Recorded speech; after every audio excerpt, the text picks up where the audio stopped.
That damn Josh Hart finally came back. We definitely needed that. Good win by the Man, Knicks. 123 that's to that 114. we Good hitting the win, big baby. slide right there, man. We hitting the big slide right now, man. Yeah. I can't even really put my finger on it neither. Pause. Like, what's causing the slide? Pause. Like, you know what I mean? Like, mm you think maybe people probably figuring the Knicks out at this point. Well, me personally, I think certain players on the team didn't figure themselves out yet. You know what I mean? That damn cat just seemed like he didn't figure himself out. Like He's just too y- inconsistent, man. that and the fact that, what I mean, people say that they always keep saying that Brunson needs to get everybody involved, but Brunson be passing the ball. This dude passed the ball back. You know what I mean? Or he do BS with the ball. So, I mean, pause on that too. But he's not aggressive when we need him to be aggressive, and that is a problem. Like him with that top of the key BS, where he keeps shooting Mhm. that damn three, that long ass three too. Pause. Instead of him just making something else happen down low. What I mean, Cat got to take some ownership, man. At the end of the day, we need more of a presence than an outside presence. Right, right. You know what I I mean? mean, he been doing that forever though. You know what I mean? That's his game. So it's like, does he how does he stop doing that when, he's seen success, whether it's that, the top being the last, the trailer, and then boom, hit that top of the key. He just gotta be making it. But my thing is that when he is aggressive, that's when you see the best cat. Whether it's him facing up and going to the basket or just even posting up, and back to the basket and making a move. And because he got really good touch, pause, and he's really good around the basketball. So like he just gotta he's just inconsistent, man. Yeah, and we are clamoring as Knicks fans for an aggressive cat. You know what I mean? Yeah. At the end of the day, I see so much complaints about this dude. They call him soft again, pause. Yeah, And soft. it seemed like, but this might be a pattern too for them as well, because this usually happens in the beginning of the season with them too, and then they turn around and get more aggressive towards the Mhm. end of the year. So it could be the growing pains.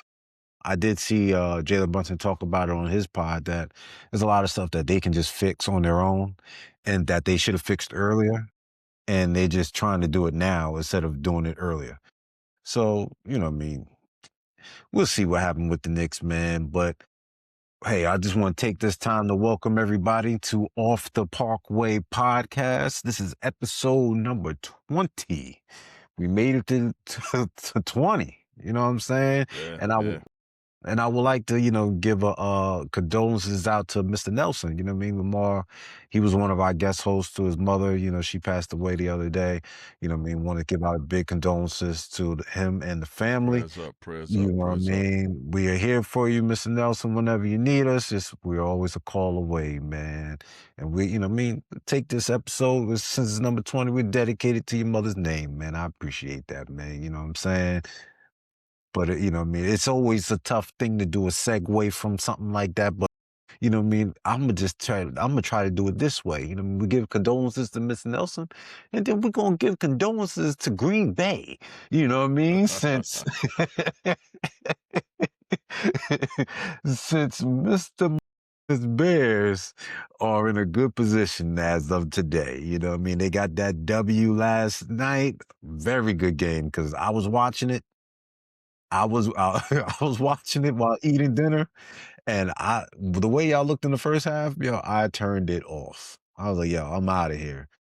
I turned back. So y'all had the lead. I was like, what the hell just happened here? What the hell? I know you was going through it, Mr. Muhammad. Yeah, yeah. I mean, I listen, man. I I was on the edge from the beginning, pause. Like I like just my anxiety, everything was just to the roof. And watching the first, 2 quarters, what I mean, it was a lot, man, and it got me to the point where it's like, all right, I just can't put myself through this, right? This torture, this pain, man. I gotta cut it off, man. I'm not gonna, because only two things gonna happen. I'm gonna break something and then be mad. So like I just turn it where I was like, man, let me do something. So then, I was watching with my son, and he watches it with me and my wife, whatever. So she left. He got upset. He left, but then he got himself together way before I did. I still was mad, so he went downstairs and started watching the game. So then I started hearing him getting hype. I'm like, what the hell? I was like, see, he about to set me up. He about to make me turn the game back on. You know what I mean? But I hear him, he keep getting the hype. He like, yeah, yeah, that's what I'm talking about. I'm like, what the hell? I said, all right, let me see what's going on. It was like fourth quarter, at that point with like 6 minutes left, and I saw the Yeah. score. I'm like, oh, right before we had took the lead. I'm like, oh, at that point, man, I went ahead and got out my cheese grater, man. And I just started getting ready, man. Like, you know what I mean? We took it to the house, man. We started grating them cheese heads up, bro. And man, we got them up out of there, man. We sent them packing, man. Sent them packing back up to Green Bay, whatever the hell that is. I don't know what a Green Bay is. I'm pretty sure ain't nothing green about those bays up there, man. This is ice up there, man. So, nah, I got them dudes up out of there, man. That was an epic collapse, though.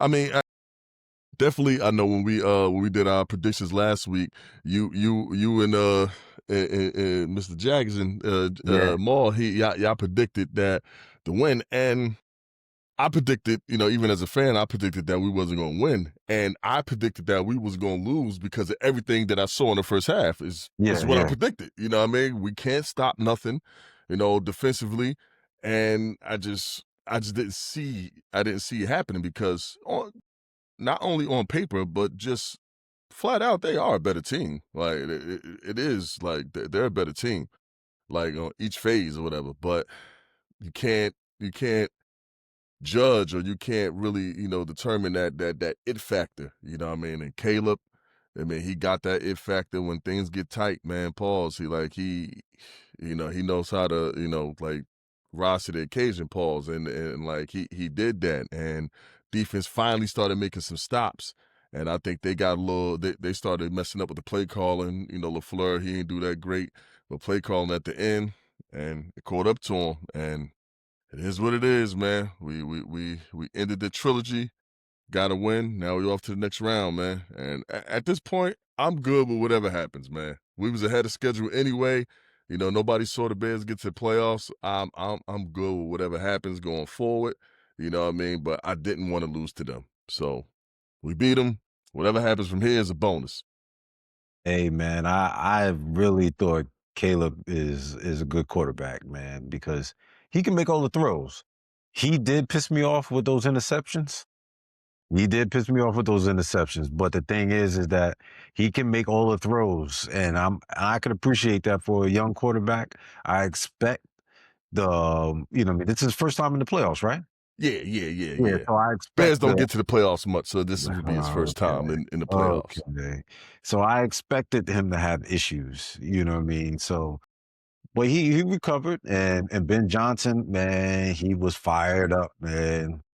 I like Everybody's talking. You saw the handshake at the end. yeah, I saw the handshake and I seen the when they was in the locker room and he was giving out the game balls. Man, I seen that. Yo, Like, what they got. fuck the Packers. Fuck those Yeah. guys. He turned up. I was talking to my wife and she was like, "Yo, why I never seen a coach act like that? Like an NFL coach act like that? What's his problem with them? Ain't this his first year? Like, why would he have a problem with them already?" And I was telling her, I said, the thing is that all teams got rivalries, right? You know what I mean? Mhm. Everybody got their rival and things like that. But it's always gonna be like be professional and you know what I mean, and like, all right, settle things on the field. But the thing is with Ben Johnson, he actually just he totally bought into the whole rival, like the everything that it means to that region, in the north and the history. He bought into everything and he got them to buy into it because Mhm. all the coaches from the past have never bought into it. They just look at it like, oh, it's another game. Yeah, it's a rivalry game. We want to win and things like that. But that's not what the fans want. The fans want to beat Green Bay. You know what I mean? Yeah, The yeah, yeah. owner wants to beat Green Bay. Like, so it. all the other coaches from the past, they never really bought into it. You know what I mean? And I think Ben Johnson, he's that from the moment he set foot in there, he's like, yo, I want to beat. I enjoy beating Matt LaFleur twice a year. We gonna beat the Packers, all that stuff, and like he bought into it. So he had to go all the way in. So like whatever, if he has to make himself hate Matt LaFleur, then he gonna do it. If he has to make himself hate the Packers, he gonna do it. And that's the difference right there. He bought into the rivalry, and that's why it's coming off the way it is. Yeah, that's key. It's right over there, Jay. It's right there where my wallet is. But yeah, got Jay giving me some halls, so I won't start joking while we're talking. But you know what I mean? That's real key for that Tell young him to get team. his headset on, man. We got some questions about school. Thank you. School in the 2025, man. What is it like? Tell us about it. But nah, yeah, man. I mean, but just to wrap that up, man. It was good, and not just with the Bears, but all these teams, man. There's some good games that's going on. Like the game before that with the Panthers and the Rams was a really good game. That came down to the end. Both games today that came down to the end. Like these playoffs is not disappointing right now. There's been no blowouts. There's been no disappointment. Both teams are competing, and we getting some quality football right now, man. Yeah, before we go into the next game, you know what I mean? I was so fired up to talk about the Bears. You know what I mean? I want to make sure everybody out there knows that I'm James and that you are Big Sue. And if you like this type of content, make sure you like, subscribe, share with a friend, share with some strangers. I don't care who you share it with.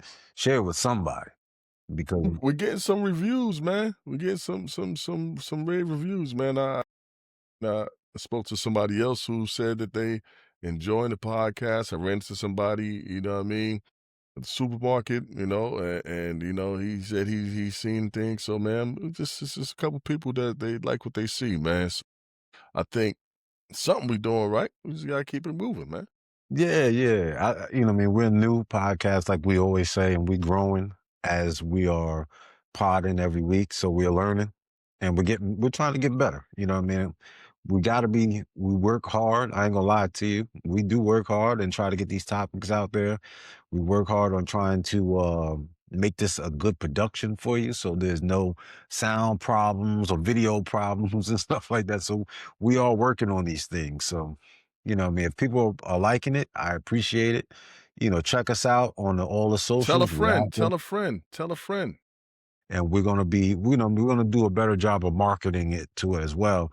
We want to get it out there for everybody. So as much further we can reach, pause on that too, that we will do it. You know what I mean? But let's get back to that first game yesterday. Bryce Young and versus the Rams. I was surprised with the Panthers. The Panthers actually made it a game. They actually could have won that game. Yeah. You know what I mean? Some would say that they should have won that game Yeah. based on how things happened. You know what I mean? But Matt Stafford, man, it's interesting to see for me as a Bears fan and just remembering Matt Stafford from Detroit. Matt Stafford has been a quarterback who always had talent, but nobody never looked at Matt Stafford as somebody who's gonna, be this guy that's gonna take the game by the throat and and win and things like that. He'll put up some stats, he'll make some jaw dropping moments, but I never seen him as that guy that had it factor. Like we used to beat him all the time, as a Bear fan. Whether we was good or bad, we always beat the Lions when he was there.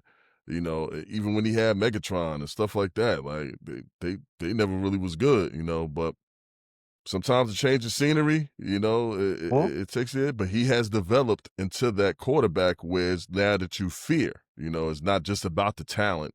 It's about him making plays and things at the right time, and mhm. that's what he did yesterday, man. And that's the key point right there, man. From the beginning to now, I think this is what gave him more motivation to still play because I think he noticed that he is becoming a bigger and better quarterback than he ever was. Even when some would say that his arm was stronger back then. You know what I mean? Yeah, it definitely was. Yeah. You know what I mean? So it's like you're on the latter years of your career and you're getting more recognition at the latter years. And he's actually showing and improving that he's there. You know what I mean? Shout out to the Rams for pulling out the win, but Bryce Young and the Panthers, which, what I mean, their division is pretty weak. You know what I mean? At the end of the day, I expected Tampa Bay to be there, but even though they did make it, they did show out and make it a game. It wasn't a Right, right. blowout, Paul. So that's all I can ask for. You know what I mean? They Y'all got some showed up. nice young receivers. Bryce, he did good. It's some other plays that he left out there. You know, defense gave him some opportunities. The play of the game, man, Puka, man, when they almost had another interception, and in the end zone, and Puka he was able to knock the ball out out the DB's hands and like kind of saved them because they ended up scoring on that drive. So like, yeah, man, but the DB made a great play and they was making good plays all day. So it was a good job by them, man. So they should have something to look forward to for next year and improve on that. And now they know that Bryce is a quarterback that was maybe worthy of that pick. I mean, it's just we got to see what's up, but him it was 1 and 2 with him and Stroud. So we'll Yeah, yeah, see. I know that they're gonna take his option for next year. So he's still gonna be Sure. on the team. And I guess that's gonna be another evaluation year for him before they try to give him a re-up on a new contract. Right, So, right, right. next year would be another big year for Bryce Young. So hopefully things can work out for him that he can get paid. Because that's all we want, these dudes to get paid, man, at the end of the day. But the Hmm. next game was way to lead on this. Tell you that damn Teddy, man, he hot.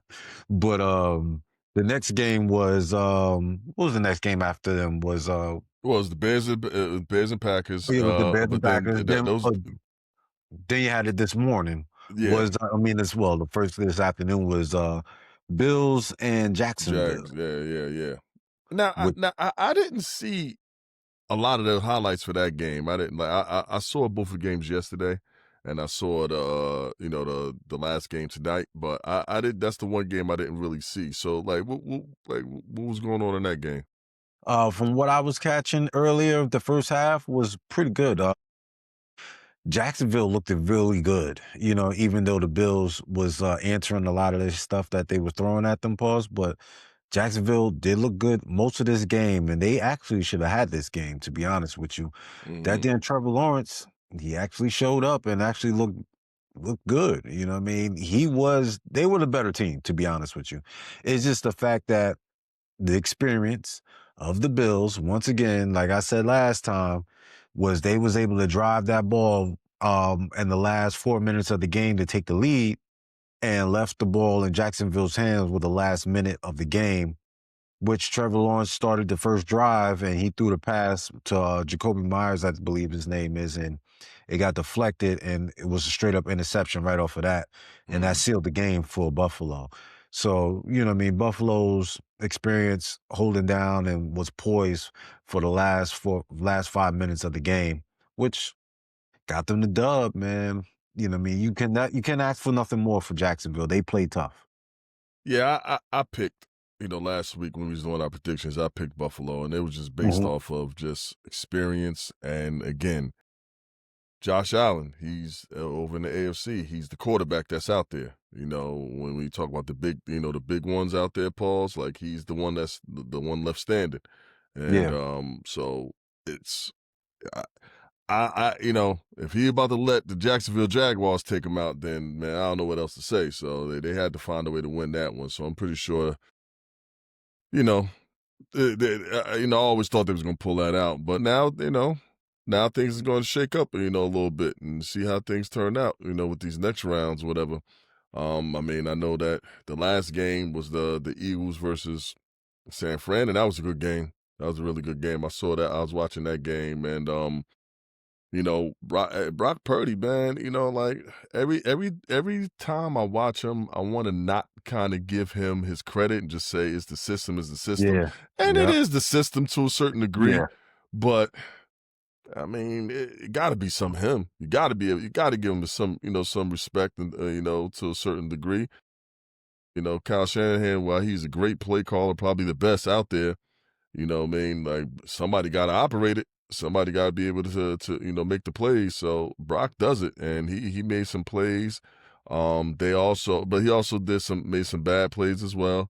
But I mean, it was enough to get them over the hump. And man, those Eagles. I thought San Fran was going. I mean, I thought the Eagles were going to win. You said yourself you wasn't nothing on the Eagles, and Yeah, nah. what I mean, that showed his face right then and there, man. What you thought? Hey, man, it's exactly what I was talking about right there, man.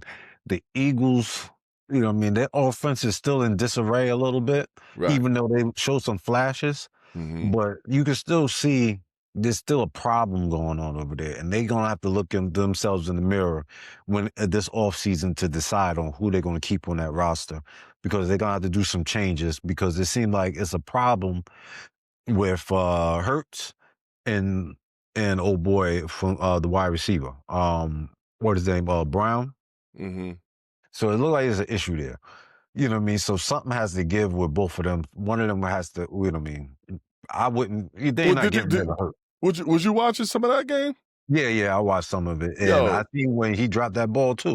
he dropped mad passes. He dropped like Yeah, 3 passes. You know what I mean? Like, and listen, he's a big wide receiver. His catch radius is supposed to be big, and these balls touch his hands, yeah. and he wasn't bringing them in. And then I saw the one time when he did something, and then he ran off to the sideline, and Soriani like went to say something to him, and he started barking on the coach. You know what I mean? I'm like, I damn near wouldn't even play that dude after that. You know what I mean? I just sat his ass down. You You can't trying be to a win a big play, time receiver doing that.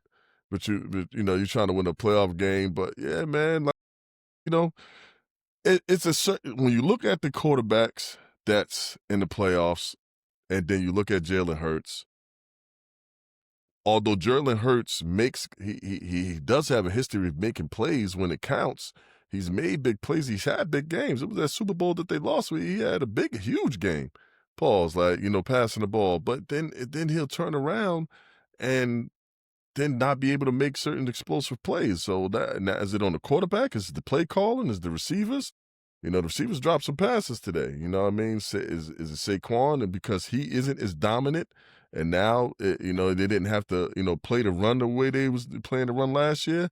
So many different things, like you said, that's a factor in this whole situation that they got to really figure out what they want to do.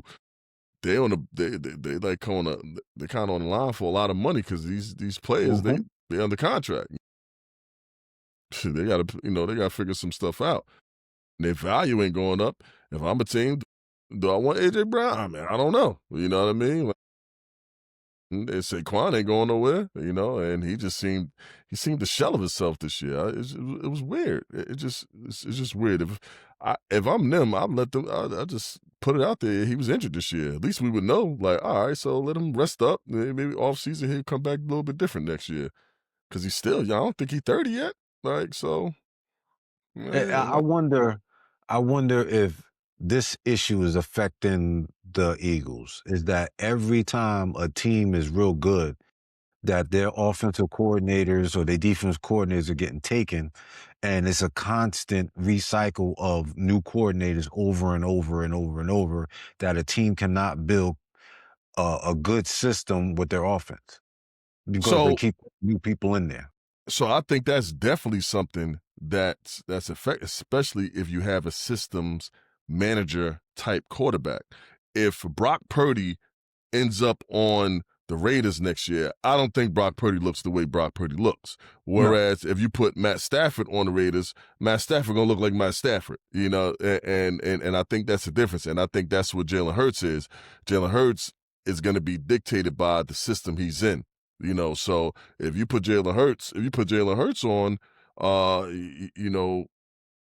Jacksonville with Cohen, Chicago with Ben. You put him on Denver. You put him with any of these teams that got great offensive minds, and Hmm. that can scheme around certain things to that player's talent. Then I think you'll get that. So to your point.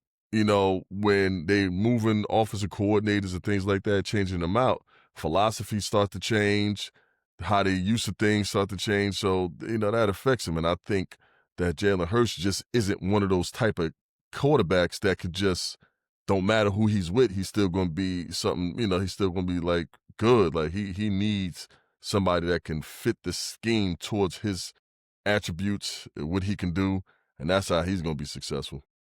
Yeah, I think that's going to be a league-wide problem because as soon as a team overachieves or just does better for that year, they might even just overachieve. They might have just been a little bit better than what it was. That these is so much turnover with these coaches. Like right now, it's eight coaching jobs open. You know what I For mean? now, And we don't know what's gonna yeah, happen with some of now these other teams. Yeah.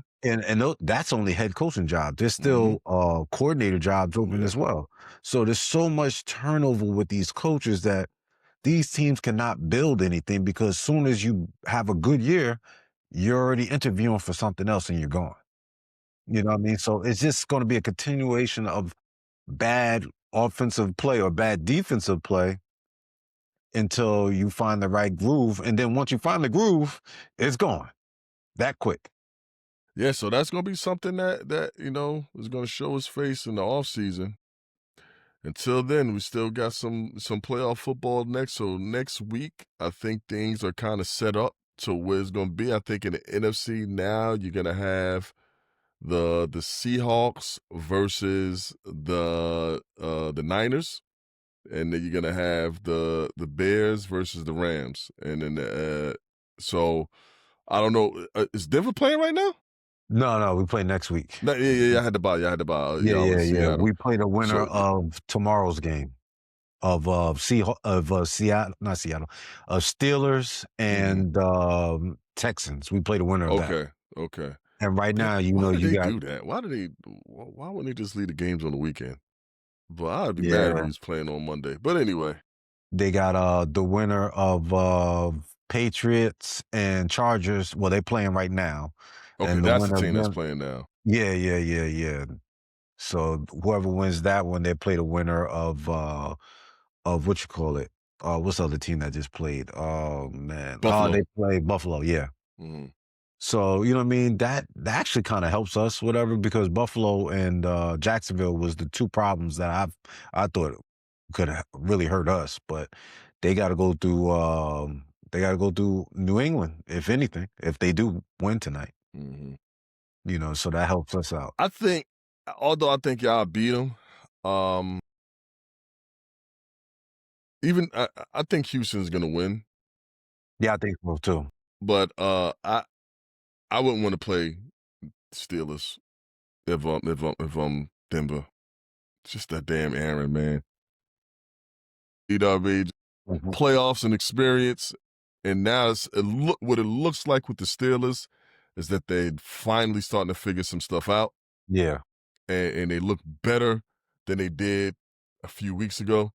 And but we'll see. But I yeah, like man, Texans defense. I like the Texans Texas got a defense. really good day. They can rush that passer. Yeah. So So, you know what I mean? And CJ's he's pretty consistent for the most part, you know what I mean, for the managing part of the game. So, we'll see what happens. And I'm just gonna tune in and just see who we're gonna play. That's it. But mhm. I got Houston though. I'm definitely running with Houston. All right, And all right, tonight I have New England. So all right, all right. We'll we'll see. see We'll what see. happens. But you know what I mean, that's our football. But you know what I mean, real quick, we talk about Mr. Trey Young. He got traded to the Wizards. Yeah. So I mean, we was talking about it Yeah, last week. I don't know. I'm starting to see a trend, man. We talk about these things in one and it podcast, happens. then it happens the next one, It man. You know what I happens. It mean? happens. It Listen, man, happens. hit that like button and subscribe to the podcast, man. We're giving y'all some exclusive content, man. We talking about things that's Yeah. happening in real time, and we debating it, and some of these things is happening, man. And And I'm about to clip up my San Fran take, man. Make sure they know, hey, yeah, San man. Fran. Yeah, yeah, yeah. So like, give us a chance, man. We out here giving y'all premium content. But nah, so with Trey Young, um, he was out. He wanted to be out of there. It's some things that clearly happens behind the scenes that we're not privy to. Everything, the relationships went sour there, and dudes move on, and that's what happens in the NBA. And players got way more control of their direction than NFL does. It's not even close. So if you're a player that got any kind of status, you're gonna be able to kind of see where you go. You know what I mean? It's not gonna be just something that you don't have a choice over, especially if your contract is running up. You'll be able to have some input on there. And from what everybody's saying is that that's where Trey wanted to go. You know what I Yeah, mean? Like, he had a chance to go to Toronto, and it was rejected. So he wanted to go there. Now, me, like most people saying, like, what the hell is he thinking? Who the hell wants to go to the Wizards? That's a sinking ship right there. You know what I mean? But I know the GM was the former, person in charge of things when he was drafted in Atlanta. So he get reunited with him, and he's gonna build around Trey Young, and he did that before, and so he knows how to make Trey Young flourish and the type of players that's gonna work well around him.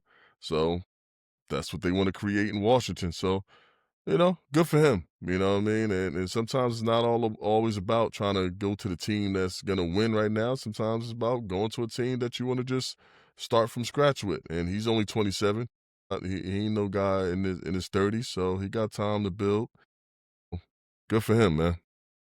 I agree that he needed to go to where he's celebrated, and he had that relationship with the GM, and he took him in. You know, what I mean, that relationship was good. He took him in, and you go there Hmm. and flourish, and you play for people who want to back you. You know what I mean, Pauls? You play for people who want to make sure you do right in the league.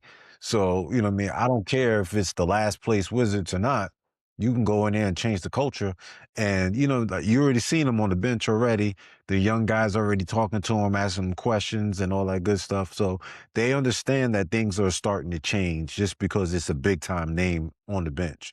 You know what I mean? There was big time names there, but not as big as a Trey Young. CJ McCollum is not as big as a Trey Young. You know what I mean? So the thing is that now he can settle in and get things going.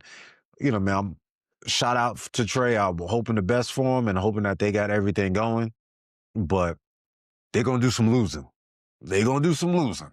You know what I mean? And And they and got our and pick. again, I was just about to say, I was just They got about to our pick. say, I see the same thing that happened with Dallas when they had our pick, and they tanked on purpose because they was like protected top 5 or top 10 or whatever protected.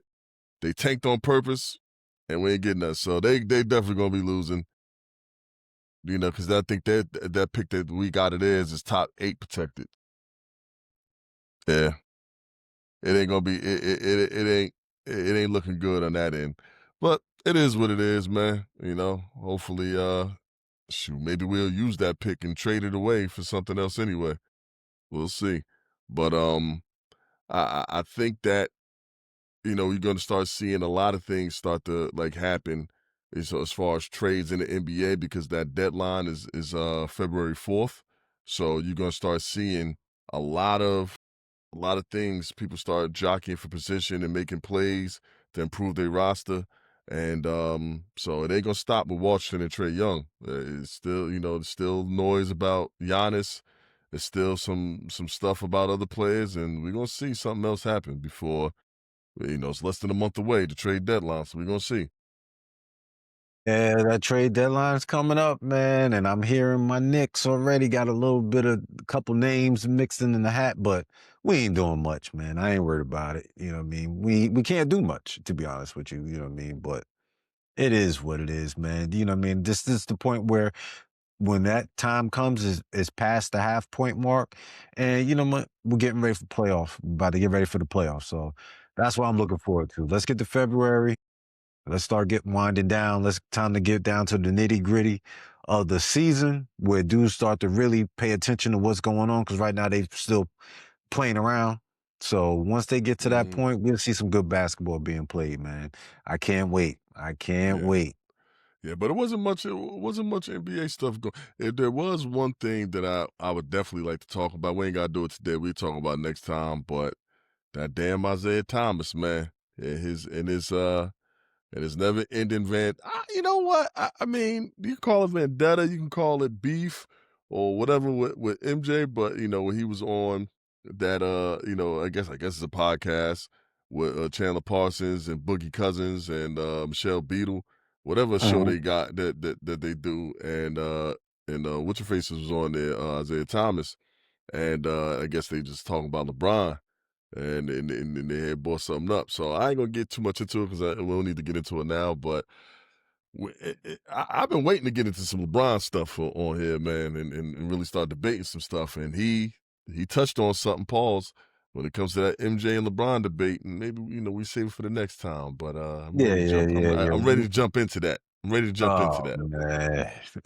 I'm And ready to jump that's into crazy. that. That's something like that has been it's crazy how that debate is still going on after all this time. And it seems like every year it just seems like it gets worse. Like it just fires people up even more every year.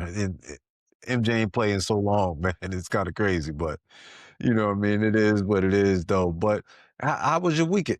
How was your weekend though? Weekend was fine for the most part, man. I mean, I just was up late as hell last night after that damn game, man. It just was hard for me to decompress, man. I literally was anxiety was the level was on high, man. It took me a while to go to bed. But other than that, man, it was pretty normal stuff, man. My kids had games. They both played well this weekend.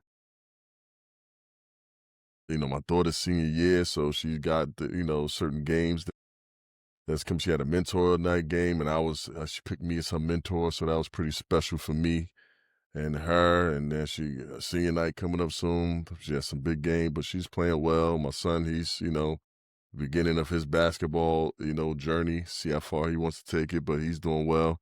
So that's what my weekends be looking like: practices and games. Yeah, not bad, not bad. You know what I mean? Future basketball stars over there. You know what I mean? No, no, no, no, no stars, sir. No, no need. Future basketball stars, man. But I know for me, I had to work this weekend, so I didn't really do much. But they finally came to a resolution with my car. You know what I mean? So they decided to total it out after it's been in the shop for like about a week and a half now. So they just decided to like, yo, we just gonna total it out because we basically don't want to pay to get it fixed. So I was like, all right, cool. But the thing is that now I gotta find a new car.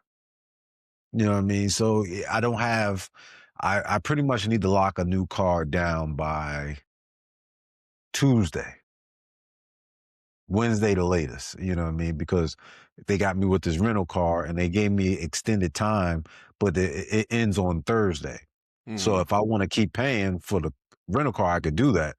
But it's like 30 something dollars a day, you know what I mean, that you got to keep paying for that as well. So that adds up. So I want to hurry up and get a car and get it out the way. You know what I mean? Just going through the numbers and stuff like that. I just noticed that it costs so much more nowadays. Like I like to keep my car payment within $500 or lower. And right now I'm looking at the lowest I seen was like 650. You know what I mean? It's ridiculous, you know, how everything is going up and up and up. And, if I wasn't in this position, I'd be happy, but you gotta do what you gotta do because you gotta have a working car. You know Well, what I mean? the car price sales and stuff like that is all directly related to your man Trump and Yeah. tariffs With the and all that tariffs. Yeah, all that stuff. yeah, yeah, yeah. That he kind of definitely amped things up with the price of cars and all that stuff. Yeah, man, it's definitely up, but you know, shit, man, you need it. You need what you need, right? That's the crazy thing is because, you know what I mean, you wanna try to, all your expenses, you wanna try to budget and get it lower. So I'm trying to find ways to lower things, but it just seems like every time you try to lower something, it just gets Mhm. higher. Mhm. Like heat and electric has been higher than it's ever been. You Right, know what I right. mean? So I'm like trying to get that lower. As soon as I try to get it lower, it gets higher. You know what I Mm, mean? So it's just ridiculous, man, that you try to do the responsible adult thing and mhm. try to budget and stuff like that. And it's just your expenses are just getting higher and higher. So I can imagine what a lot of people are facing in the world today, man. They just paycheck to paycheck. They just trying to make it and it's a struggle. Right, right. I'm Yeah. saying so. Hopefully, I can work this out. You know what I mean? To get this car together. Um, by actually, I'll probably lock something in probably tomorrow. You know what I mean? So, or even tonight, because they got it where you can do things online now. Mhm. You can start buying stuff online. So I never noticed that, but now you can do it online. You don't really have to go into the car dealership anymore. You can do everything online. Mm. Okay, That's kind of okay. crazy. They can even deliver the car to you. Yeah, yeah, I've seen that before. I've seen that before, man. Well, when they deliver the Maybach to you, I mean, Okay. tell Okay. them, make sure they, easy on the brakes when they pull up. You know what I mean? Problem, sir. Okay. That's Yeah, that's that's a that's problem. that's one of the options, ain't Hell no, it's not. Ain't no it? Maybach over here. Oh Ain't man, no Maybach over here. You know what I'm saying? I'm just trying to get another car so I can go to point A to point B. That's it. You know what I mean? Not like you on the other hand who have point A, point B with cars C, D, and E, you know. I have one car and it's a hoopty. I wouldn't say that, but you know what I mean. It is what it is. Yes, sir. I wouldn't say uh, that. oh man, so man, what we got next here, man? What we talking about? We got some stuff happening in, like I don't know, like the social media realm. We got some pastors doing some funny stuff. We got some Instagram/TikTok couples going through couples divorce where things don't always seem, the grass ain't always green as it seems. So, where we going with it? Let's see here. You know what? Since we're in the social realm, let's talk about this pastor here. Well, you know, what I mean, well, he's like a gospel singer and pastor and all that Oh, stuff okay. too. A little bit of Donnie McKirkland. You know, what I mean, this is just something that I wanted to bring up because it's a little funny case here that what I mean, he has these seminars, these type of prayer services that he'll do for you individually to remove the gayness from you. You know what I mean? So he's saying that he can pray and work you through this therapeutically through really through the religious ways to remove your homosexual thoughts, your whatever your desires are in that realm, that he can get rid of it through prayer and through Christ. I don't know how that is possible, but that same young man that we went to him is actually suing him because he's saying that Mr. McKirkland himself, was forcing him to do sexual acts against him. So it's kind of weird this how what I mean, how this situation went. It's kind of wild to me personally that you're supposed to be trying to remove these thoughts, but then you're trying to get your rocks off at the same time as well. So how do you think that something like that is even possible? I got to tell you, man, that's some strong prayers right there, man. If you able if you're able to remove what do you say? Remove the gayness off it. Hey, listen, Yeah, man. yeah, yeah. I can imagine it would be a lot of uh people trying to sign off people to for him for his services to wish that off on people. But it is what it is, man. That's people choices, man. So I really don't have much of an opinion on it. I guess obviously it's bullshit. You ain't praying no fucking gayness off nobody. Person gay, that's their choice. You know what I mean? Like, that's what they want to. That's what they identify as, and that's how they're gonna carry it. There's no amount of prayer that's gonna make it change. You know what I mean? Like, so that just is what it is. Either you accept it or you don't, because you don't have to. You know what I mean? This is it's up to whatever. So either you accept it or you don't. But um anybody who would think that he has the I I can't blame I don't even want to put it on him, because if you dumb enough to think that he can do that, a lot of that's on you. You know what I mean? So like yeah, you blame him for, taking advantage of people's weaknesses and and stuff like that, and just like praying on that, because he clearly is doing that. It's funny, like when we was talking about this topic before, and I was like, like who, I was saying who's that, but then I remember his name used to come up in a joke when somebody used to say Donnie McJerklin, and like it was rumors about him like, being gay himself like a long time ago. You know what I mean? So like for him to be able to wish that, oh, he ain't wish it off himself yet. You know what I mean? Or pray it off himself yet. I don't know. I think that's weird. But anyway, yeah, man, people gotta They watch what they looking for, man. Yeah, you know what I mean? I think people get so caught up in, you know what I mean? Religion is one of those things that, you know what I mean, it's hard to critique because everybody can follow what they want to follow and they worship what they want to worship. But I think sometimes people get caught up into the messenger instead of the message, and they follow the messenger to the point where he will go wherever he says he goes. So the fact that he can produce this type of product, to say that he can remove something like that from somebody is kind of crazy. But the thing is that I can see people lining up to do this because they look at him as a like a celebrity type of figure as well. So but the thing is that you're using it for your personal gain, and which Hmm. is to get your rocks off, you know what I mean? What kind of holy water are you producing out here that you gonna think you're gonna take some gayness off of somebody? You know what I mean? It's not something like that is not feasible. You know what Hmm. I mean? At the end of the day, you can act like you're not interested in that person. And if there is people who actually recovered from this and Hmm. actually stayed that way, kudos to you. You know what I Right, mean? right. I would like to find out who these people were or people are so I can do a little bit more research on this type of thing that's going on. But man, people like what you like, man. At the Right, end of the right, day, right, right. love who you love, like what you like, do what you gotta do. Long as you are a good person as yourself and doing what you need to do, I ain't Hmm. worried about what nobody else say about me or whatever the case may be, man. Just do what you gotta do, man. That's it. Yeah, That's it. yeah, yeah, yeah. You know what I mean? Tell them to chill out, with the holy water and the extra prayers, Uh-huh. and just use that for something else, man. You know? Oh Nah, man. I'm not on that though, man. Like, come on, Donnie. Come on. Come Donnie on, Donnie. Donnie McJerklin, man. Yeah, he doing too much right now, man.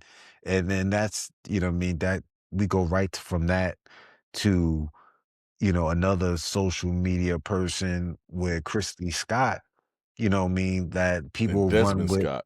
Yeah, and Desmond Scott, where they get divorced after I think it was like 12 years or something like that being together. Yeah, I think so. They're like childhood sweethearts. I think they met when they was 14, high school. I'm assuming that they've been with each other since then and got married. They had two kids, and I have seen their content, for a while. I know I first started seeing their content during the pandemic. I think that's when I noticed them before. So when they popped up on the like on the news feed about like what happened, I didn't notice them right away. I'm like who's this? And then I started looking, I said, oh, because I remember, I guess I remember when he didn't have a beard or whatever like that. And, and his kids was a lot younger. Um, I was like, oh, them, they used to always post this, this content. She was always doing silly stuff and like getting his reaction. And he was always kind of this poster child for the husband that is so supportive and loving and does anything to make his wife happy, the happy wife, happy life thing. And he was living by it. But, you know, apparently, what I mean, it wasn't, what it seems, or at least now it is. Maybe it was then, but apparently now, the girl Christy, she filed for divorce. She cited, an infidelity, Mm. and she's saying that it's it's no way that it can be reconciled. And that sounds like a money play to me. I mean, when she's making these statements where it's like, yo, like whatever our content look like, I'm gonna try to make sure I'm positioned to where I'm getting all of it. You ain't getting nothing. In these divorce proceedings and things like that, because certain language where they'll make it seem like if it's difference, it was irreconcilable differences or something like that. But when be specific about the reasons and on why divorce is happening, then that affects what you can get, during the split. So, I think he came out with a statement maybe today or yesterday, where he was kind of just like I don't know if it was apologizing or just like kind of owning up to his part he played without saying what he did, but just saying that he made bad decisions. So now you got the situation, and I thought that and like just to kind of to expand the discussion, I thought this was interesting, not because oh my god, I can't believe they breaking up, and this was a power couple. This was I want to be them. I don't care about that shit, but I think a lot of people because I looked on his page and everybody was like all the women was in there bashing him, like what I mean, getting on him about it and stuff like that. Before they even know the whole story. What I mean, but I thought it was I think this is a cautionary tale. What I mean about where you look online, you look on social media, Instagram, TikTok, whatever, and people post things, right? And I think we talked about this a long time, like one of our Mhm. first pods when P was on here. And we people put something out to the public and yeah, it may look like, oh man, this is how I want my relationship to be, or like they got it figured out. But when that video reel stop, they living their life and they having the same or worse problems that you may be having in your situation. You know what I mean? And like people be surprised when it's out there, but like you shouldn't be. That's why you can't idolize these people, man. Like what I mean. I think it's a bad idea just to look at anybody's situation and just say, "I wish that was me," or try to compare your significant other to the person that's on there because this is all for show. This is their content. We don't know if he was big on cooking meals for her, and because I think he was a chef and like serving it to her, and she was that nigga probably don't do that shit when the camera's on. Probably like, bitch, go get your own shit. I don't know, what I mean. I don't let me not call her a bitch. I don't know, but who knows? We don't know. But yeah, I don't know. I just thought it was a cautionary tale, man. That don't look at these people online and just idolize and think that you know, hey, there's people out here that live life like this. No, maybe not. See, this is What one you of those think? tales of one of those tales of like how I always say, what I mean, I get the content part, but the thing is that once you display your relationship on Front Street for everybody to see, people is only going to remember, only the highlights that are posted, you know what I mean? And then they're going to Hmm. crucify you because you are human and y'all make mistakes and stuff like that. Hmm. With their content, they're out there only showing highlights of what a relationship should look like. You know what I mean? Oh, it's good this, it's good that. So you're only seeing bits and pieces of what should happen or what they're critiquing or what they're talking about. They're not showing the lowlights, you know what I mean, of Right. how things are not working out at home, you know what I mean? Or, if she's filing for infidelity, but you don't even know what led up to that point. You know what I mean? If something's going on here or something's going out there, so the thing is that I see it with so much. People clamor for these celebrity type relationships or just relationships that's out there because they want love. They want love, so they follow it and they want to see people. They want to see, well, mostly it's mostly women that follow it, but they want to see the woman happy and stuff like that because they want to be happy. But as soon as the Right. Right. man do something wrong, crucify. Hmm. Crucify the guy. They don't care Hmm. what's wrong. And if she can't take him back if she wanted to. You know what I mean? Because she just threw him out there saying this and that happened. Now, if she takes him back, she looks worse. Because and here's the thing, and that should tell you that you definitely shouldn't follow. people and like, be jealous or look at these people's situation and think that that's what it's supposed to be because I would think, and again, I don't know these people, I don't know what the situation is, but if things was as what they presented online on social media and things like that, it would be the relationship would be strong enough to survive whatever just happened. You know what I mean? Now, if he got somebody knocked up, if he knocked up his side chick or something like that, that's some of them things that you ain't gonna be able to, rebound back from. But let's say he did get some shit on the side. Not saying that you should swim past that or he shouldn't work to get her back and do whatever. But for it to be divorced right away, they just created some content maybe 2 days before that she announced the divorce. So it wasn't like they've been going offline for a couple months and then this came out. So they was in I would imagine they was in a good space. So if she just found out this stuff, sound like she jumped the gun, you know what I mean? And like maybe she just if it's as strong as what you presenting, then let's not jump the gun to divorce and maybe work it out. You know what I mean? Like, which been together since 14, and like that. That brings up another thing, though, man. Like, you've been together with somebody for so long, and especially it sounds like if they 14, they was each other's at first everything, damn Yeah, near. yeah, yeah. So that's you know Yeah, what. is it the infidelity, or you ready for a change? You know what I mean? That So, man just wanted something new, man. Just something. But I don't know, man. I don't want to make but light of I it, was really man. talking about her now, you know what I mean? Maybe yeah, He maybe it was the excuse she needed. I ain't gonna say excuse because at the end of the day, if he did what was being reported, that's on him. Yeah, I'm pretty sure that maybe she's looking at it like, well, shit, you doing something like that. Maybe I want to try something out too. yeah. So, all right, boom. So, I mean, if it's for them, they'll figure it out. If not, they'll move on. Eh, Like what I don't like though is if she's setting up a play to where like, all right, you don't we money play. split.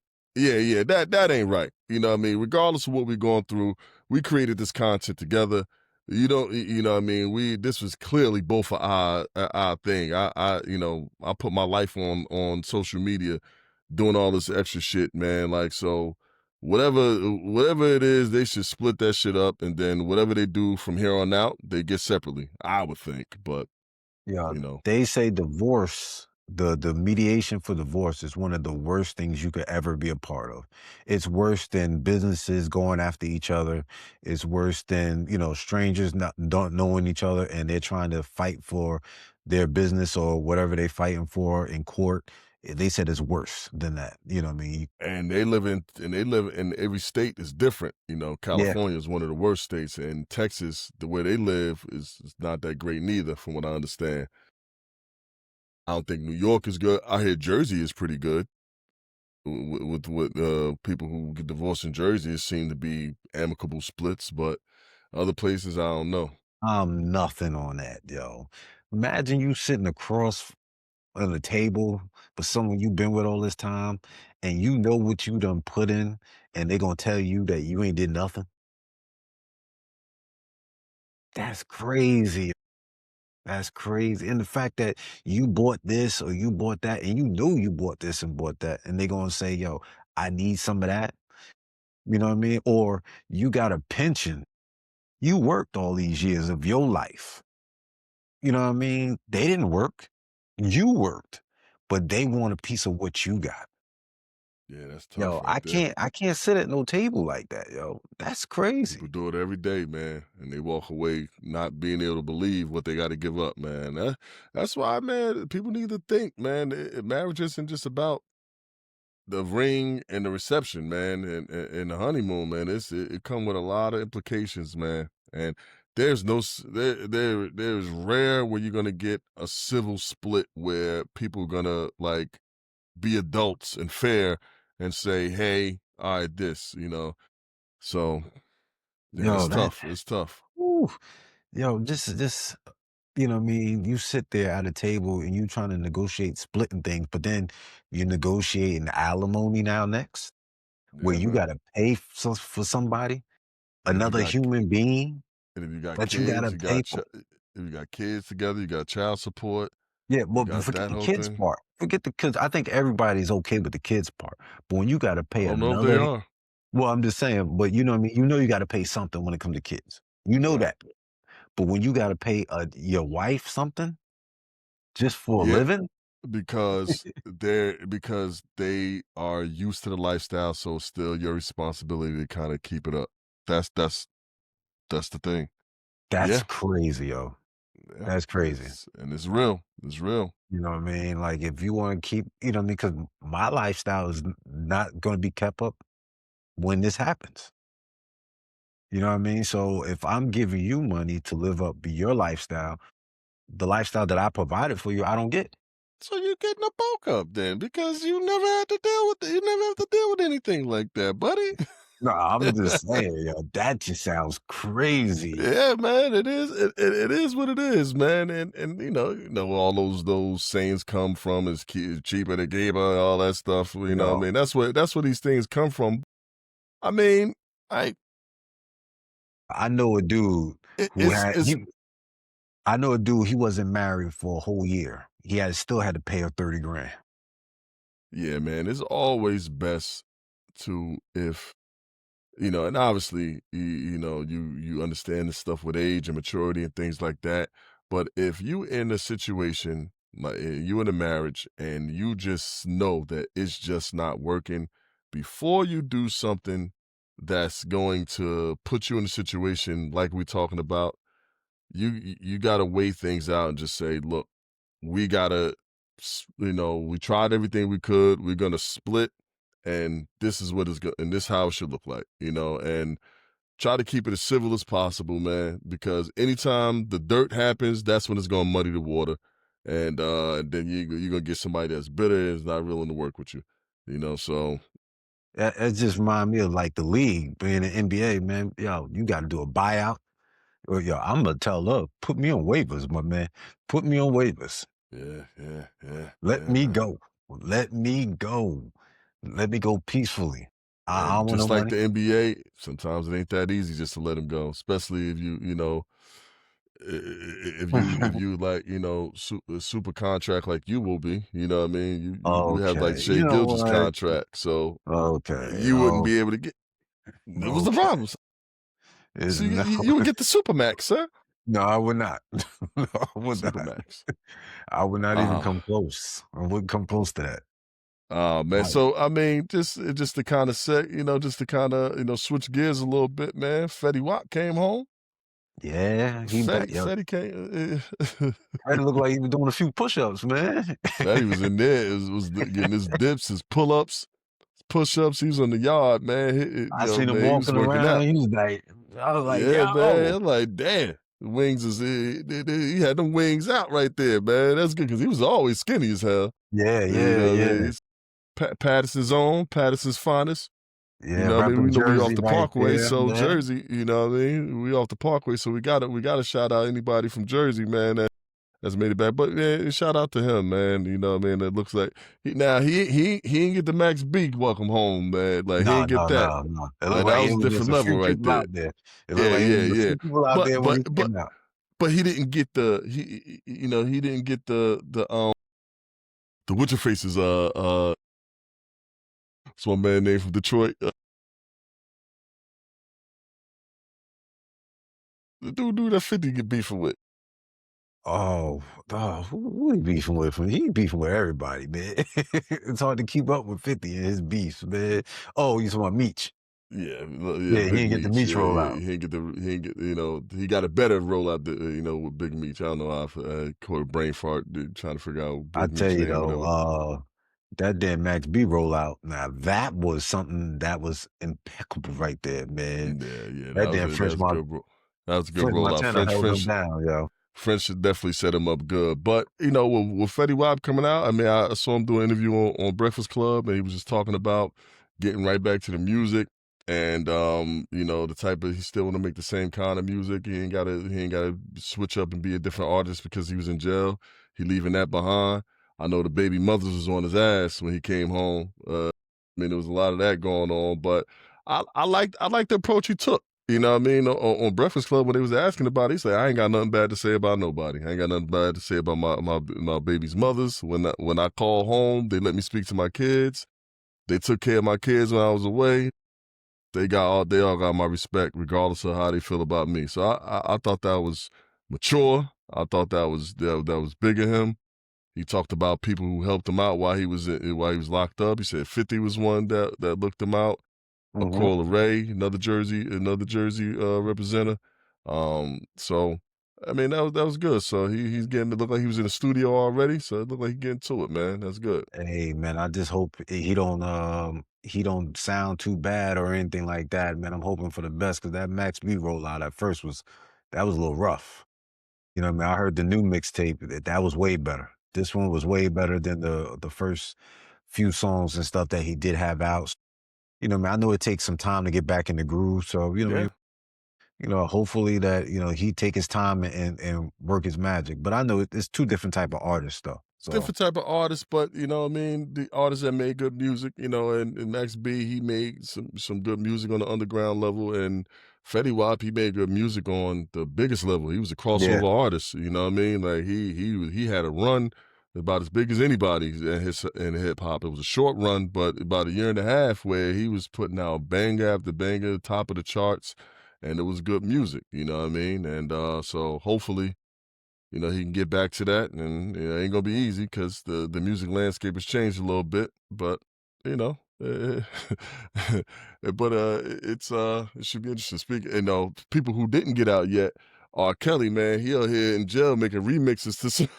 Them shits is hot. You know?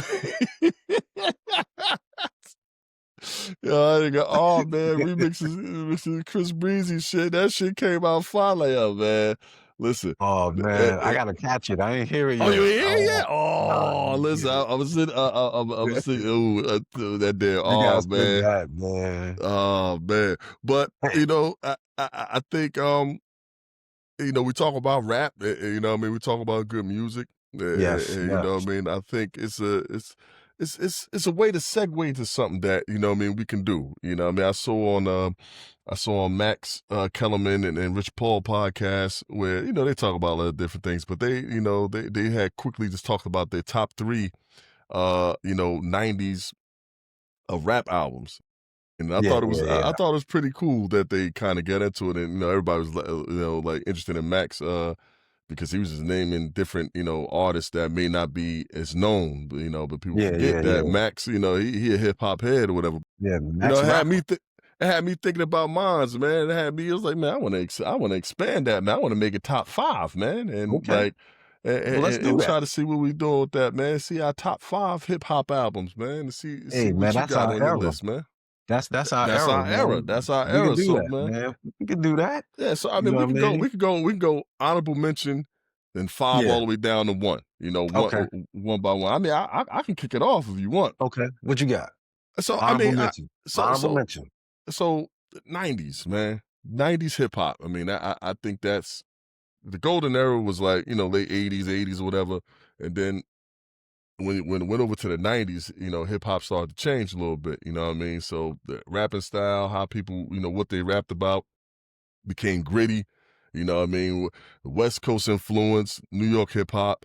That was, that was the big deal. So my list is gonna be influenced by that.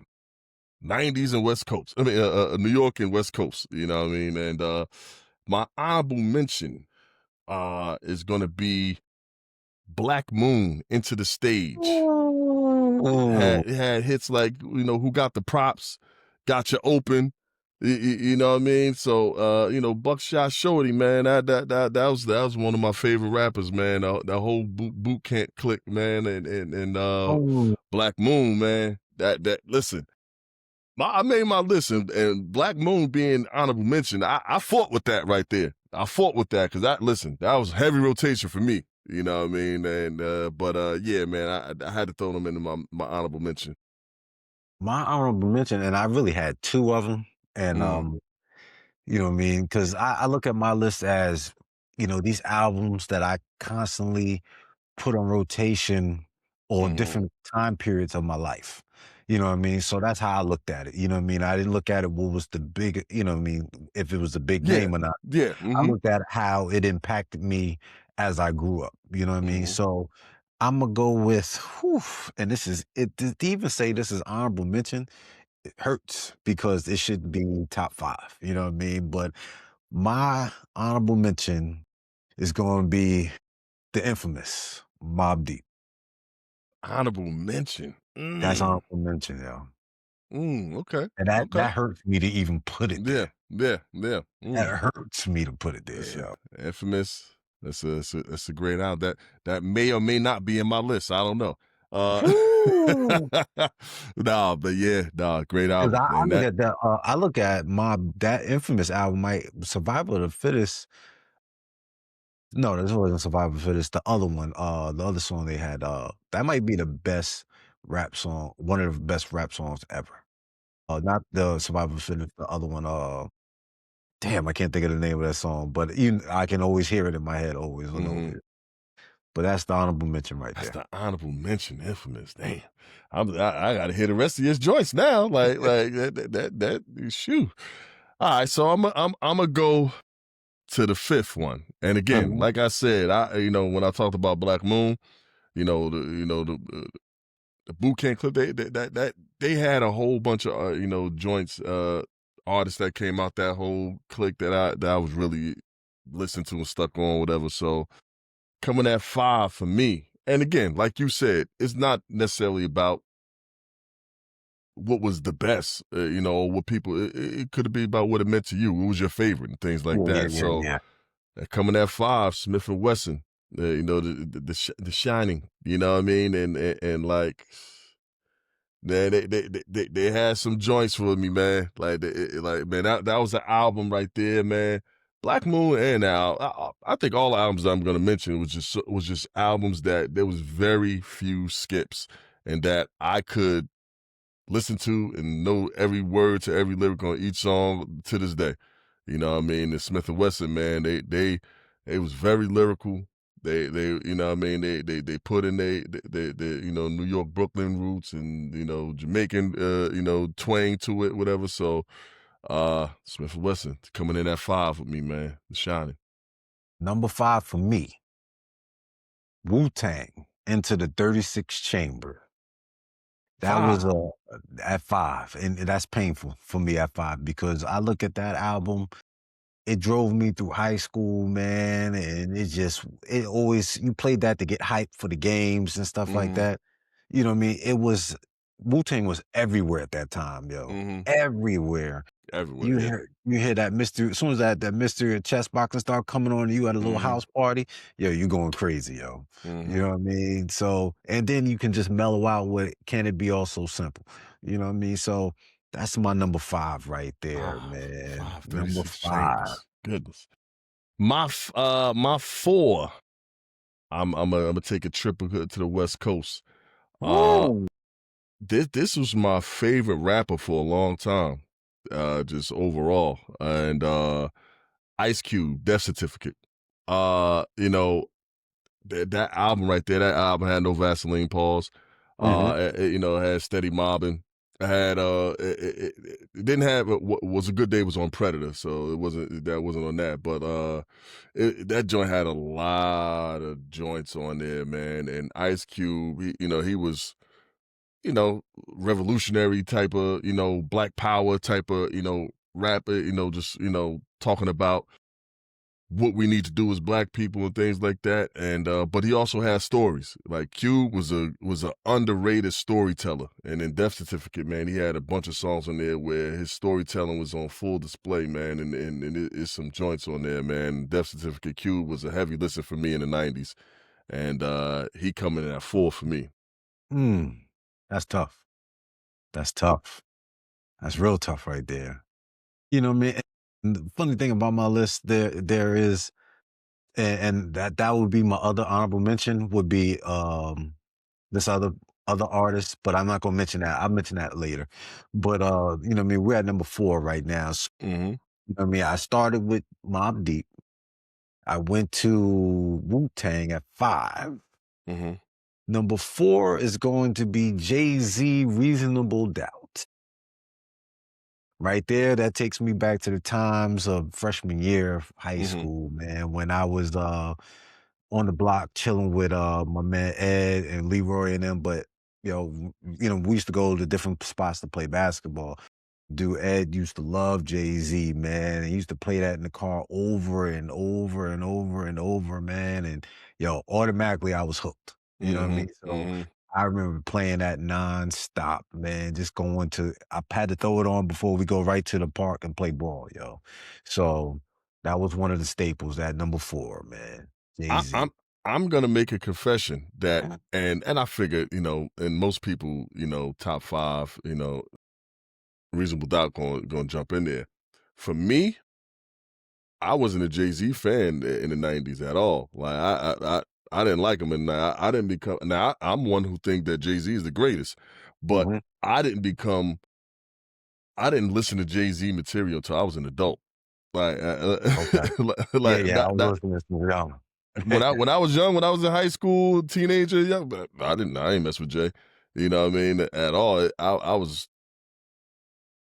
I was well into my adult years when I was like, damn, like now I can relate to what Jay talking about. I can, you know what I mean? I get it now. Whereas when I was young, a lot of his content was his rap was over my head. You know what I mean? And I like the ignorant shit. But, yeah, nah, yeah, but so that's I mean that's definitely good. I don't know nobody got Jay on there, but for me, just, he, he ain't cracked mine. On pause. Um, Let me see. So we on 3 now, right? Yeah, 3. Because I started off with Black Moon to the stage, honorable mention. I hit Smith and Wesson, The Shining. Um, Death Certificate with Ice Cube for 4. So number 3 was, I believe, your honorable mention, which was Mob Deep, Ooh. Infamous.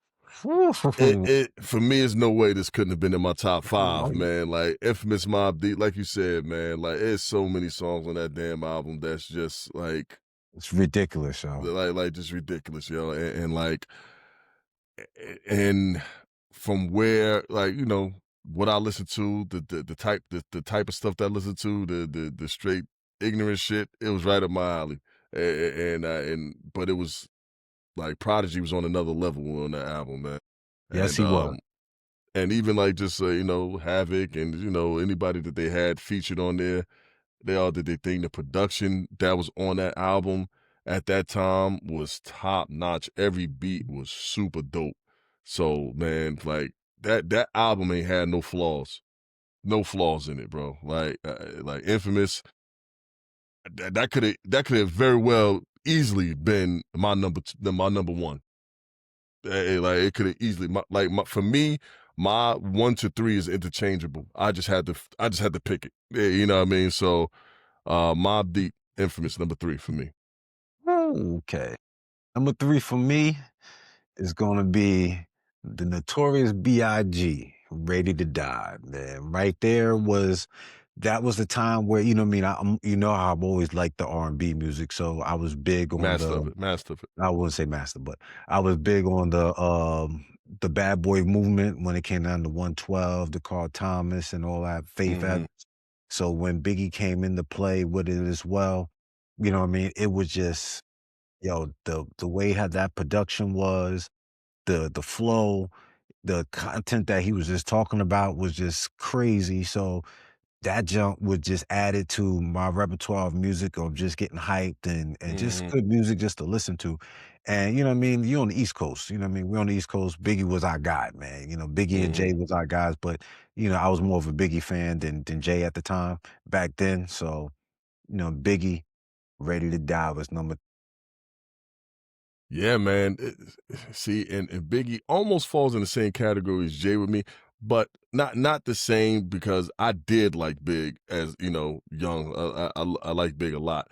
I wasn't as big on his album ready to die as I was the other ones that I just mentioned. But him as a rapper, if we did top 5 rappers, he would have been Oh, in yeah, there. yeah, yeah, But yeah, yeah. the album for me, at that time wasn't as big as any of my albums on it. So Big ain't make it on my joint, but I don't knock anybody who got him on theirs.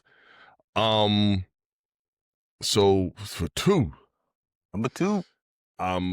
so I had, when I when I was on 4, I went to I went to Ice Cube. I went to the West Coast with Ice Cube, and I came back over to New York with Mhm. Mobb Deep for the Infamous. So now I'm gonna go back over to the West Coast, and I got to get that Doc Dre the Chronic on Mm. that number 2, man. That Yo, top to bottom, top to bottom, one to whatever production, beats, like we talking about Dr. Dre here, and then you had Snoop. You had Daz, Corrupt, RBX, Rage, and whoever wrote for Dre. Like that album was just one of the greatest albums of all time, man. And like it had people clamoring for, different chronics and all the type of stuff, man. Dre to make more and more music, but that right there, man, was just a masterpiece right there, the chronic, man. So a that hits my number 2. and the funny thing is I looked at that, for Mm-hmm. my list, but me growing up at that time, I couldn't listen to that whole album. Mm. You know what I mean? I couldn't. You know what I mean? That I got bored of it after a while with Mhm, the West Coast style production. There were certain songs I love, like "Bitches mhm. Ain't Shit" was, oh man, "Let Me Ride" Let was Me my Ride, one of my shit. favorite songs of Oh my god! all time. But Yeah. those others, the Bitches studio ain't cut, shit but hoes at tricks. yeah, those It's studio cuts, a lot of those studio cuts when they started getting real West Coasty with it, mhm. yeah, I couldn't do it. You know what I mean? But the Oh, yeah, thing you is, I loved Doggy Style. mhm, And I wish I coulda, you know what I mean? And Imma say this now, I wish I coulda added it to my list, but I couldn't, 'cause it couldn't beat one of the ones I picked. I did hear that too You know from what I from mean? from many chicks as well, but Oh my god, okay. What is this, number 2? What is number 2? What is this, number yeah, 2 yeah, we we on number on? 2, buddy. What's your number 2? Okay. Number 2, A Tribe Called Quest, Midnight Marauders. Mhm, Now for me, this was, um that album was a breath of fresh air for me because of the mix of the jazz with the hip hop beats was just something different for me. I like that. I like that different flow of mhm. just I'm That having a that good time. I'm having a good time type of flow. It really mhm, was different from the norm of, you know what I mean, the drugs or the money, the girls and the Versace shirts and all that stuff.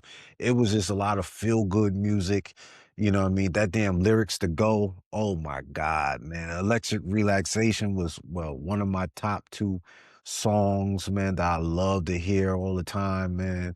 They just provided something different for me. And I really can throw that album in there and just vibe out, man, and just mhm. enjoy it, man. So shout out to Q-Tip and them, man. Yeah, I knew you was gonna have them on there somewhere, especially when you started having some of the other ones like in the back end. I said it definitely gonna be he gonna change the tone of it, you know what I mean? Yeah. Because it's more aligned to, what you like. Because although I'm well aware of De La Soul's impact. I mean Yeah, Tribe yeah. Called did you say Tribe Called Quest or De La The Soul? tribe. Tribe Called Yeah, Quest impact and all that stuff. It just was never what I was into, man. Like yeah. again, like I said, all ignorant street drugs, shoot 'em up, bang bang shit was what I was into. Now, not because I was out there doing the shit. I played basketball. I ain't do no shit like that. But that's just what I was into, man. Just a city kid, and that's what everybody was listening to, man. But but the importance and what they brought to the whole backpacking scene, it was a nice a critical and important side and part of and genre of hip hop. You know what I mean? Yeah. Yeah, they definitely was was something back then, man. So yeah, definitely that's a good pick right there. Coming in at number 1, you picked them already. Ooh, number For 1. me, you picked it already. For me, it was Wu-Tang, man, 36 Chambers, man. That right there, that album, we ain't never seen nothing like that, where it was like 30 motherfuckers on an album called the Wu-Tang, and they were all rapping on there. Yeah. From Ghostface to Raekwon to Inspector Deck to Old Dirty, Method Man, RZA, Jizza. Like, they was, to me, back then, they was all good in their own way, you know what I mean? And like, the way RZA and his original beats and like and the way it was different but dope, the rhyming style of Ghost and Raekwon and like Jizza expected that that whole album, man, was incredible and legendary. And for me, that's number one. And you know what?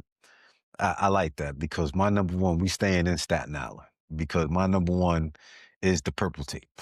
Mm, Raekwon, only built for Cuban links, yeah, man. yeah, That purple tape was such a staple in the 90s, yo. yeah. If you didn't have that purple tape, you didn't have no good taste in music, yo. You Hmm. gotta have that purple tape. And I remember taking that tape and putting it in that damn stereo system all the time because we all had cassettes back then. Hmm. Throwing them junks in there, man, or you pulling it out for your car, and everybody, yeah, that's that purple tape. Put that purple tape in. Everybody like, Yeah, yo, I ain't have a car back then, but go on. okay. But you had a stereo system, so don't worry about it. That's You know what I mean? debatable. No, you definitely had. And back then with the 90s, with the boom boxes, the little boom boxes Yeah, everybody yeah, walking around with, man, that purple tape was key, man, with so many yeah, joints on there. yeah, And word, just the word. flows with him and Ghostface, the joint with Nas on it, you know what I mean? With Mhm, the joint with Wu-Tang, with Ice Cream and all that. There was just so much that I enjoyed on that album, man, that that just always will be a staple for me, man, no matter what. mhm. That's my top 5 right there, though, man. That's Do that's a solid list, man. I like quick those recap. lists. Quick recap, you know what I Yeah, mean? yeah, yeah. Honorable mention was The Infamous. 5 was, Wu-Tang, right? Mhm, Was I right with that? Yeah, 5 was Wu-Tang, then 4 was Reasonable Doubt, Big was 3, Ready to Die, 2 was A Tribe Called Quest, Midnight Marauders, and the Purple Tape, Raekwon, Only Built for Cuban Links was number 1. okay. And, mines was, honorable mention was Black Moon, Into the Stage. Mhm. Coming at 5 was Smith& Yeah. Wesson, The Shining. Coming at 4 was Ice Cube, Death Certificate. Coming at 3 was Mobb Deep, Infamous. Coming in at 2 was Dr. Dre, The Chronic. And number 1 was Wu-Tang 36 Chambers. You know what I mean? I had a nice mix of West Coast and East Coast hip hop. It was great. It was a great time to listen to music, man. It was Yeah, great. yeah, I yeah, but like this, man. I like this, man. I think we might. I think we can do this. We can do this every Sunday, man. Pick yeah, different top fives, man, yeah, and yeah, see what yeah. it's hitting for, man. I I like that. this was pretty good, you know what I mean? That's what I said. Next time we'll find a different one. It doesn't always have to, people will notice that it's gonna be something different every time. You never know. One day it could be music, next day it could be food, it could be, movies, it could be a whole bunch of things, you know what I mean? Hmm. So we just gonna keep it going. But it was good conversation today, man. I Yeah, definitely yeah. appreciate it. You know what I mean? If you like this type of content, once again, hit that like button, subscribe. Share with a friend, share with a stranger. I don't care if you post it up on your socials and say, "Hey, give this a try." That would be greatly appreciated. You know what I mean? I'm your host, James. On the next side is the other host there, Big Sue, and this is Off the Parkway podcast. And we'll see you when we see you.